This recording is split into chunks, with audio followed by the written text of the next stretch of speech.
Summer வந்தாச்சு. What's your plan for this holiday? எங்க கிட்ட விட்டுருங்க, நாங்க பாத்துக்கிறோம். VGT holidays.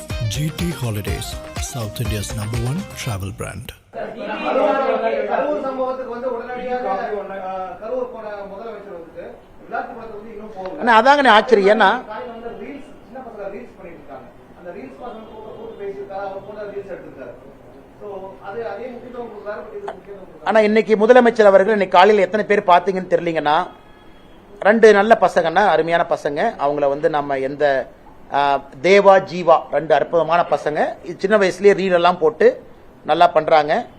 அதுல நாம எந்த மாற்று கருத்தும் இல்லை. அவங்கள வர வச்சு முதலமைச்சர் அவர்கள் ரீல்ஸ் எல்லாம் போட்டுட்டு அந்த குழந்தைங்களை கடைசியா சொல்றாரு, தம்பி நல்லா படிப்பா அப்படிங்கிறார். நீங்க அரசு பள்ளியில கஞ்சா புழக்கத்தை நிறுத்தினீங்கன்னாவே குழந்தைங்க நல்லா படிப்பாங்க.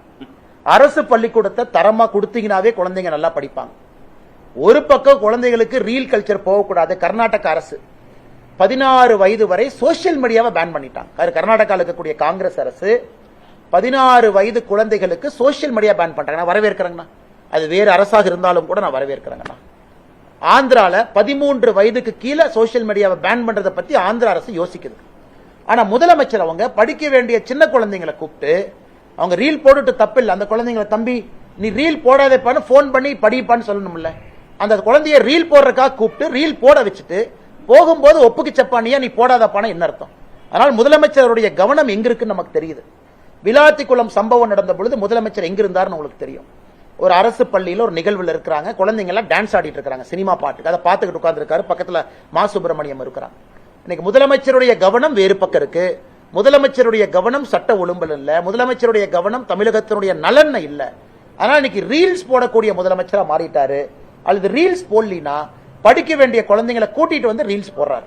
ரீல்ஸ் போடுங்கப்பான். அதனால இது எல்லாம் நம்ம பார்த்துக்கிட்டு தாங்க நான் இருக்கிறோம். என்ன பண்றது? இன்னும் ஒரு 30-40 நாட்கள் இதெல்லாம் அனுபவிச்சு தாங்க ஆகணும். வேற வழி இல்லை. தன்னை மட்டும் எதை கலைக்கிறார்கள், மற்ற அமைச்சர்களும் எல்லாரும் தான் வந்திருந்தாங்க சொல்லி செந்தில் பாலாஜி கருத்து வச்சிருக்காரு. நான் அங்க இருக்கக்கூடிய மாவட்ட அமைச்சராக அங்க நான் போயிருந்தேன் அந்த டைம்ல. ஆனா என்னை மட்டுமே அவங்க அழைக்கிறதுக்கான காரணம் என்ன? முதல்வர் முதற்கொண்டு தான் அங்க வந்திருந்தாரு. ஆனா கண்டிப்பாக செந்தில் பாலாஜி அவர்களை சிபிஐ விசாரணைக்கு அழைக்கணும். எதற்குன்னா, ஆமாங்கண்ணா, எதற்குன்னா இதுல 2-3 விஷயங்கள் இருக்கு. 10 ரூபாய் பாலாஜி என்று நான் பேசும் பொழுதுதான் செருப்பு வந்திருக்குன்னு சொல்லும் பொழுது அதை நீங்களும் சொல்றீங்க, நானும் சொல்றேன். அப்படி இருக்கும் பொழுது அந்த சம்பந்தப்பட்ட நபரை அழைத்து விசாரிக்க வேண்டியது சிபிஐ கடமை. நம்பர் 1. நம்பர் 2, சம்பவம் நடக்கவே ஸ்பாட்ல இருந்தவர் செந்தில் பாலாஜி. ஆம்புலன்ஸ் கூட்டிட்டு வந்தாரு. ஆம்புலன்ஸ்ல திமுக ஸ்டிக்கர் ஒட்டிந்தது, திமுக மருத்துவ அணியின் ஸ்டிக்கர் ஒட்டிந்தது. செந்தில் பாலாஜி தான் ஃபர்ஸ்ட் ஆளா அங்க இருந்தா அவரு சொல்றாரு. அவரை கூப்பிடணும். 3வது, முதலமைச்சருக்கு தகவல் சொன்னது யார்? செந்தில் பாலாஜியா இருக்கலாம். எல்லா அரசு ஹாஸ்பிட்டலுக்கும் இங்க போனது யார்? செந்தில் பாலாஜியா இருக்கலாம். அங்க நான் ஆளுகின்ற கட்சியினுடைய மாவட்ட செயலாளர் என்கின்ற பொறுப்பில் இருக்கக்கூடிய செந்தில் பாலாஜி ஒரு டிகிரி ஆஃப் கண்ட்ரோல் இருக்கு. அமைச்சரா இருந்திருக்கிறாங்க. ஏன் டிவிகே கட்சியினுடைய மாவட்ட செயலரை கூப்பிட்டு இருக்காங்க, அவர் போயிட்டு வந்திருக்கிறாரு. தமிழ்நாடு அரசினுடைய டிஜிபி ஸ்டேட் இன்டெலிஜென்ஸ் கூப்பிட்டு அவங்க போயிட்டு வந்திருக்காங்க. சம்பந்தப்பட்ட நபர் திரு விஜய் அவங்களை கூப்பிட்டு 2 முறை போயிட்டு வந்திருக்கிறாங்க. அப்படி இருக்கும் பொழுது சிபிஐ செந்தில் பாலாஜியை வந்து அழைத்தது முழுமையிலும் முழுமை சரியான ஒரு பார்வை தான்.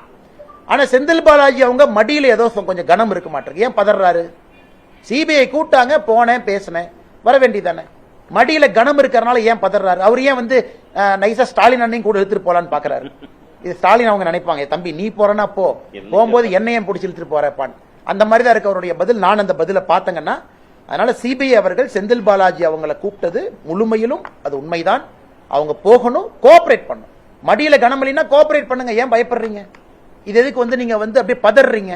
அவருடைய பத்திரிகையாளர் சந்திப்பை பார்த்தாவே செந்தில் பாலாஜி அவர்கள் பதறுவது நமக்கு தெரியுது. எனக்கு தெரியல யாரு குற்றம் செஞ்சாங்கன்னு தெரியலீங்கன்னா அது சிபிஐ என்கொயரியில உண்மை வெளியே வரும். ஆனா நான் ஏற்கனவே சொல்லி இருந்தேங்கன்னா என்னுடைய கருத்துல எந்த மாற்றம் இல்லை. காரணம் அவங்க சித்தாந்தத்தை வேற சித்தாந்தத்தை டிக்ளேர் பண்ணிட்டாங்க. நாம் ஒரு சித்தாந்தத்தில் இருக்கோம். அப்படி இருந்தும் அரசியல் கூட்டணிக்குள்ள முரணான கட்சிகள் இருக்கான்னு கேட்டீங்கன்னா இருக்கு. நான் இல்லைன்னு சொல்லிங்க. உங்களுக்கு அரசியல் தெரியும், எனக்கு அரசியல் தெரியும். நான் முட்டாள்தனமா எதுவும் பேச விரும்பல. முரணான கூட்டணிகள்லாம் இருக்கா? இருக்கு. ஒரு காமன் கோல்ல இருக்காங்களா? இருக்கு. வேறு வேறு கொள்கைகள் இருந்தாலும் கூட பொது எதிரியை வீழ்த்துவதற்காக இருக்காங்களா? இருக்கு. நான் உங்களுக்கு ஆரம்பத்தில் சொன்னது டைம் லைன் இன்னைக்கு வந்துருச்சு. எலெக்ஷன் வரப்போகுது. எல்லா கட்சிகள் இருக்காங்க. திமுக பேச்சுவார்த்தை நடத்த ஆரம்பிச்சிட்டாங்க. எப்பவுமே தேர்தலுக்கு முன்பு தமிழகத்துல எப்பவும் ஒரு ட்விஸ்ட் நடக்கும். இந்த வருஷம் என்ன ட்விஸ்ட்னு பார்ப்போம். அதே நேரத்துல சீட்டை கொடுக்கக்கூடிய இடத்துல நான் இல்ல, சீட்டை வாங்க வேண்டிய இடத்துல நான் இல்ல. நான் ரெண்டுக்கும் நடுவுல ஏதோ ஒரு இடத்துல இருக்கேன். அதற்கான தலைவர்கள் இருக்கிறாங்க. அண்ணா, நான் எல்லோருக்கும் பிரச்சாரம் பண்றேன்னா, எல்லோருக்கும் போய் நிக்கிறேன்.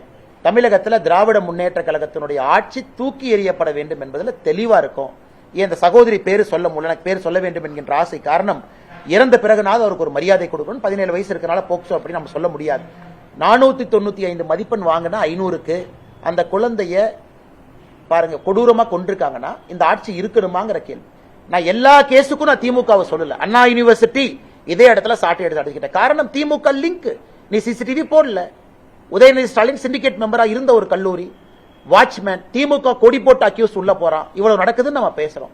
இது எல்லாம் அரசனுடைய குறைபாடுகள். எல்லா கேஸுக்கும் நாங்க திமுகவை சொல்லிங்கன்னா, திராவிட முன்னேற்ற கழகம் ஆட்சிக்கு வந்த பிறகுதான் அரசு இயக்கங்கள் செயலிலிருந்து குற்றங்கள் அதிகமாயிருக்கு. அதுதான் நாங்க சொல்றது.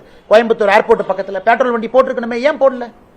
இவ்வளவு விளம்பரம் பண்றீங்களே, இவ்வளவு பண்றீங்களே, ஒரு 10 பெட்ரோல் வண்டி வாங்கி கொடுத்திருந்தா பெட்ரோல் வண்டி அங்க போகும். அந்த இடத்துல குற்றம் நடக்கும் நமக்கு தெரியும். அந்த முள்புதர் ஏர்போர்ட் காம்பவுண்ட் வால ஒட்டி, இதெல்லாம் தான் அரசனுடைய குறையாக நாங்கள் தொடர்ந்து சொல்லிக் கொண்டிருக்கின்றோம். சம்மர் வந்தாச்சு. What's your plan for this holiday? எங்க கிட்ட விட்டுருங்க, நாங்க பாத்துக்கிறோம். VGT holidays. GT Holidays, South India's #1 travel brand.